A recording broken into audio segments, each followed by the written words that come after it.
And I was fascinated with the project. Hearing some of the things, so go ahead, show me. Okay, so this is an early draft of the print version of my book. This is not the most current draft. I actually have a more updated version with way more pages. And basically, this is a written and visual memoir about what it was like to be in jail. I was arrested and accused of attempted murder, and I kept telling them that it was self-defense. And they set my bail at $500,000, $500,000, which I couldn't pay because I was a college student at UCLA at the time. And they said that, well, you can take a plea deal bargain and you'll be a felon for the rest of your life, but you can go home, you know, after a few months or something. And I didn't want to be a felon because I believed in my right to defend myself. So since I couldn't bail out, I stayed locked up in jail trying to fight my case.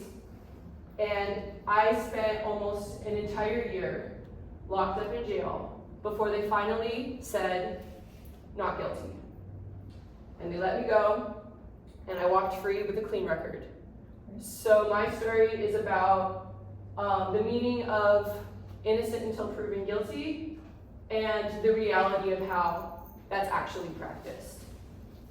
So Professor Maria, do you have the email that I sent you with the link?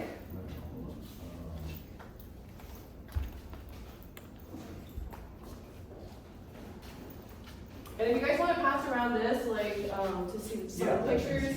The photos in there are just amazing. And so just a quick comment about the images used in this series. So I'm a fine arts and commercial photographer. I also have a background in graphic design. And this was a really interesting project from a photography perspective because it's not like they allow cameras in jail. So how do I show people visually what it looked like, what it was like to be in jail when I cannot take a camera and take pictures myself? So I had to go on the internet and find pictures online, and I took my pen and I said, this is exactly what it was like, or it's not like this at all. And I am trying to show people that if you don't have context and you just look at an image, then you have no idea if that image is actually accurate or not. And I also used a combination of video game graphics because they were the most accurate pictures I could find. I used AI imagery and multiple other techniques of image making to try and piece together a fragmented memoir that can communicate my experience. Okay, and before you read, she read Monday night, and we gave several notes that she was incorporating right there. You know, this is not finished, so please give her notes after reading. Okay. Let me get, hope I can control this. Okay. And then can I read off of your screen over here? Oh yeah. That'd be great. You can try to control it. This is a weird mouse. It's not really a great mouse. So this is an example of a photograph that I did not take myself, but I wrote on it to explain what was accurate and what was totally misconstrued by the way the police decided to take this picture. But I'm going to go ahead and just start reading the chapter, and this is a draft, and the middle is missing, so I'm going to skip over that part. You got housed with lawyers? How is that going? Jessica asked through the window in her door. I don't know. I just got here 3 days ago. Moyers was passed out on the floor of our cell upstairs, so I wasn't that worried about her catching the conversation. I'm surprised you've lasted that long, she said. There's not a single girl in here who hasn't been attacked by Moyers at least once.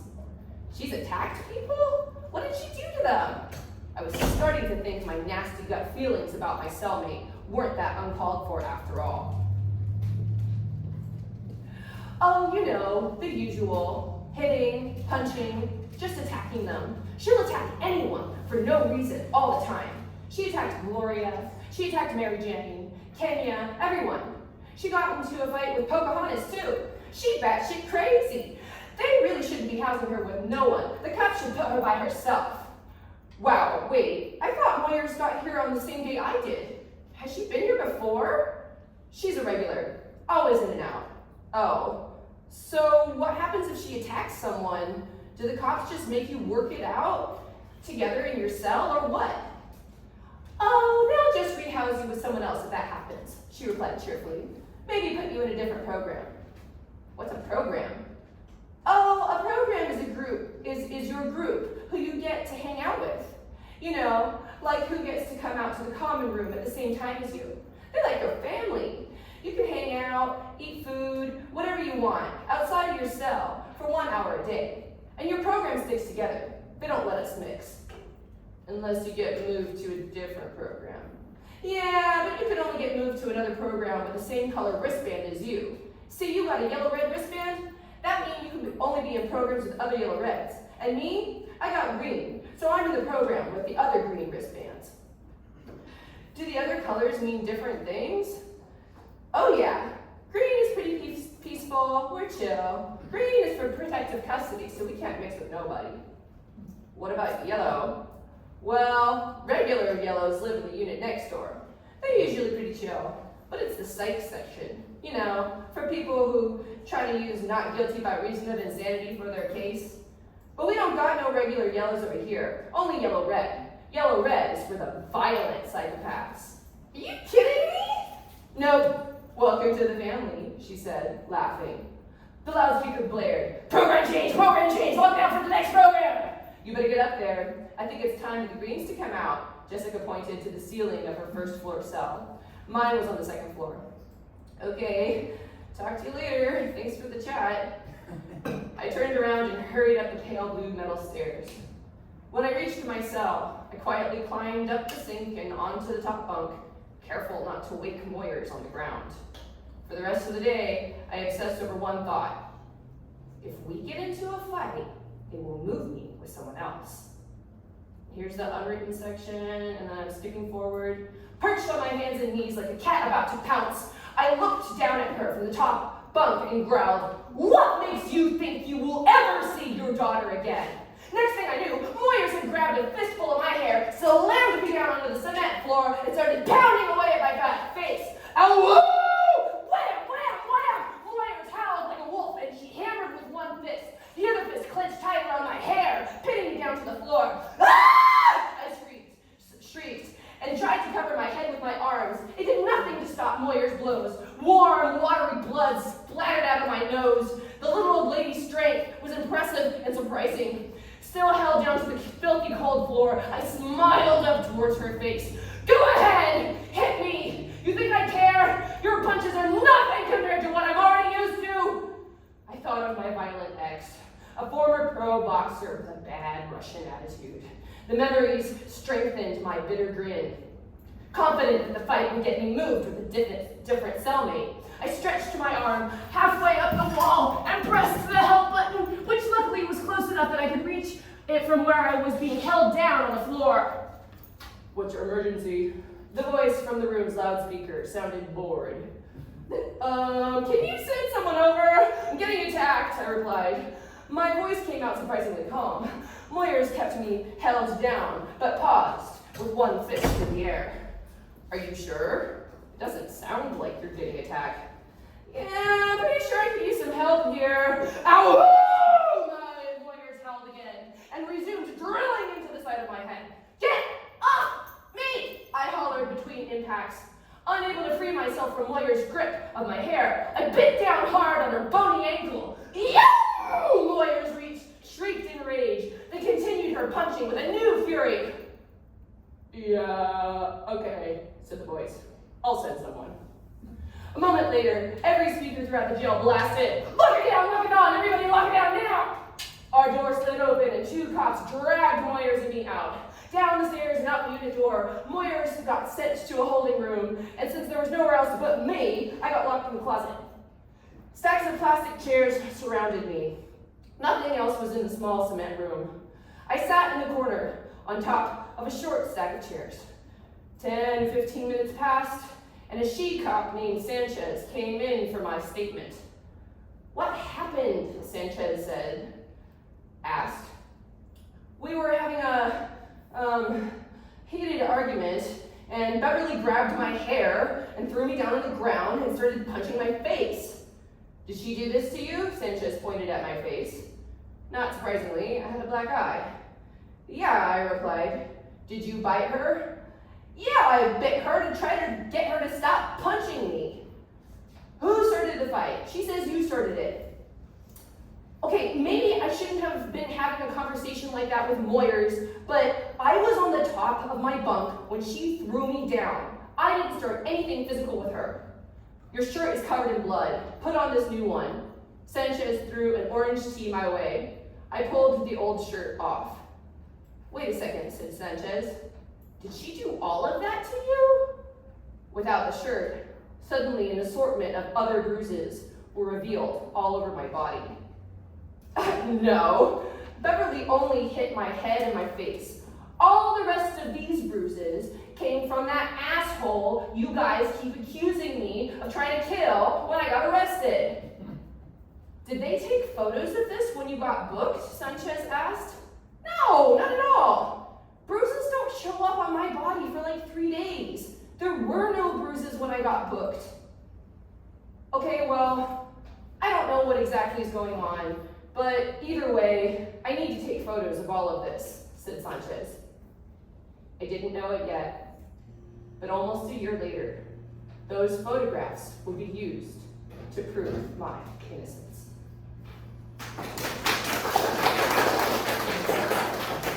Comments?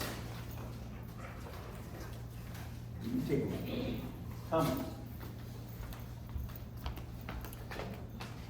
Yeah. Excellent.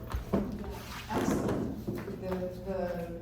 The passion, the conversation, the depiction of what happened there and what you went through and everything was just, it was excellent. You did a good job. It's better than a tour of the penitentiary. This seems to be like you're writing on actual activities and actual interactions that tell you more about the place than like a tour. You know what I mean? Yeah. Absolutely loved it. I think like you seem like an actress to me, or I don't know, but you did that like so amazingly. It really like brought me into the story, as well as I think this is an amazing example of like the use of dialogue. I think you did a really good job with the back and forth. Like I learned a lot about the characters just in the dialogue, and yeah, I really loved it. Yeah. I also think it's amazing. I like the dialogue a lot. It's like, it feels very real, but also easy to follow. It's not confusing. I don't know if it makes sense. But yeah, I like it a lot. It seems appropriately incorrect dialogue. I think someone said, it got, you know, I forgot what it was, you know, complete, the grammar. It's almost like she remembered exactly how these people spoke so that you could, you know, capture that. It's such a brilliant idea. Like, I love this. And I loved your reading of it as well. I think, and this is just always like my critique, is like walking away from it for a little bit and come back to it without your emotion. Like, there's so much, like, we're just like in your story as you're performing it. But I think when you go back and look at it, see if there's moments where you can't, and then the reader doesn't have you in front of. How are they reading it, right? Like, how can you pull them into your voice with the words in between the dialogue, if that makes sense? Yeah, this was the same comment we had on Monday, is how can she, and it's almost impossible, but how can she recreate that emotion through either italics, exclamation marks, all capitals, there's, you know, but even with all of the tricks, it's almost impossible. I think ultimately, I don't think I mentioned this the other night, but if you could get real recordings of your performing, and they could maybe send this book out with an audio file, or one that, well, that's even old school, right? You would put it up online or something like that, and you'd be able to tap in and hear the actual author reading it. Right, and have you read Mouse? What mouse? Have you read Mouse? The graphic novel? Oh, yes, I'm familiar with that, yeah. I just think like maybe reading Mouse, because it is telling, there's a lot of dialogue and it is telling something also visually, it might be like a bit of a resource. I mean, it's also something so emotional. I don't think, I remember reading it a million years ago. And, still, it's very hard for me to comprehend the Holocaust, but and that, the statistics and the violence and, you just there's a way, just because you're a visual artist as well, you might really appreciate how he narrates this Holocaust and how you can maybe again, it's not plagiarism to understand other people's works. I think sometimes as writers or as artists or as photographers, we look at something, we want to be Sally Mann, it's your character, but we can't be Sally Mann, right? But she can influence us. So I think maybe just reading some graphic, I'm sure other people might have suggestions of graphic novels that also go into this. Just gonna get a couple more, because we do wanna get other readings in, so. Yeah, I was gonna say it was I don't know, the way you read it helped a lot, but it was just the way you wrote it as well was really immersive. You might as well have had some video of the actual event on the projector right in front of me. I was visually seeing everything that you were saying. It was just so clear. The event was so clear that you were painting. It might as well have been an acted out video that you were showing in some scenario. Now, how can that be done? I've heard of audio where the author reads their own work, but how can you get a video of somebody performing pieces from their book and get it out with a book? Is that done today? Okay, I saw your hand again and here. These three, and then I've got to stop. Okay, yeah. I really like how the language in your wording is kind of like taking photographs. It's like you took a photograph of your experience from your memory, and how where it's like the photographs are what prove your innocence. So there's this correlation between the medium that proves your innocence and how strange it had to go to get there. It was almost like a accident that caused it to prove your innocence. And because when I was little, I was in Crime Watch, so before prisons and stuff like that, and it's field trips. And my brother is a convicted felon, so I'm pretty familiar with the justice system. I used to be in a performing program that would go to different JVCs in the area and perform. So I've been inside and seen with my own eyes the conditions and the environment of the system. And so it's to see it so beautifully put into words, because it's a hard experience. It's kind of a cold place to be. And so it's to see that translated into words, and then the photos, the imagery photos, not just in your words, but in your expression when you're reading it in your performance. Yeah, and so it's I loved how you took what brought your innocence and brought that to life. Because it's if you hadn't been in that fight, the character hadn't been in that fight, and those photos weren't taken, then who knows where that character would have been today. And so it's beautiful. Right.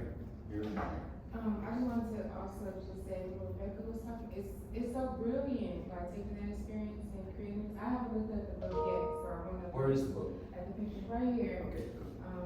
But maybe I wonder if she can get some actors and do make a commercial, not a commercial. I don't know what the word is, but you can get on social media and do it through some scenes, and then people about the book and try to get it out there like that. Maybe make some scenes and then in social media to present the book. one of the great plays of 1970s and 80s was a play called Short Eyes, written by a guy named Miguel Pineda when he got out of prison, about his time in prison, and he turned it into a play, and it was performed all over the country. It was phenomenal. I was gonna say, just from how you describe everything, like the words you use and stuff like that, I know a lot about the prison system as well. So, you know, I feel you. But regardless, I could see like when you said the Russian with the attitude, you know, with attitude and everything like that. I also have a little experience with that. But I could just see like a character, like, if it was to be played or if you were to do another book, like kind of doing a character like for that experience too, like expanding it would be nice to see like that too. Okay, last comment, and we do have to move on. Sorry, I know I already talked, but, if you wanna like convey more of the emotions without messing with the dialogue, I think maybe like adding more sensory details might be able to help. 'Cause, like, More what? sensory details. Oh, okay. Like, you know, what does it feel like? What is, you know, what does the room feel like? What does the body feel like? Cause, you know, when Your you're. fist felt like a jackhammer Yeah. moving through my, or something. No, but I mean, like, when you're angry, you know, you feel it. It's like tight in your chest, or, you know, sometimes, like, you know, you feel it in your chest, or a headache, or things like that. And also, I imagine, just even like mundane things are gonna be pretty annoying when you're like stuck there for a while, like how hard the floor is and all that stuff. And, you know, mentioning all of those can give the reader a better idea of just how awful and frustrating the situation is. So they'll sort of feel a little bit of anger even if you don't like explicitly say that they're yelling, if that makes sense. Thank you, Sephine. Really, I'm sorry we have to stop it right now, but I do have to get this. This is incredible. Thanks, everyone. Is it all right to keep circulating the book for? Oh yeah, and it's funny that you mentioned that because I was gonna tell you at your office hours, Professor Mario, I just finished writing all the music for the musical. Oh, there's a So musical. I've written every single song, every lyric, every melody, and now the next step is we're gonna get. I have a team of improv actors, and we're gonna Wow. improvise the dialogue, and then that's how we're gonna make the script. I'm gonna Music move is it. done. So. Wow, very good. Well, I will say, Sephine, that I think you're the only one that's ever listened through my entire music. I haven't. You listened to it, didn't you? I sure did. The LA musical. I had a musical in 2007 that was at the Greenway Court Theater for about 8 weeks. Did very well. And then I had another one in 2015 called Venice Beach the Musical. And all of those songs are on SoundCloud if you're interested in hearing what I am as a composer. I actually came out here to be a composer and continue to be a songwriter. So I had no idea when you were talking to me about my songs and stuff like that. You were also a songwriter. I didn't realize that. Are you writing the songs? No, the songs are done being written. Oh, We finished writing the songs. And I wrote the song. I wrote the Oh, song. no, okay, so you are a songwriter. Yes. Okay. Remember the video that I shared at the end of our Zoom class the previous week? Mm-hmm. In the video, and I was like wearing the pumpkin hat. Okay. That's one of the songs. Wow. Okay. Guilty until proven innocent, innocent. Welcome to America. Wonderful. All right. Thanks, Okay, guys. Come on up.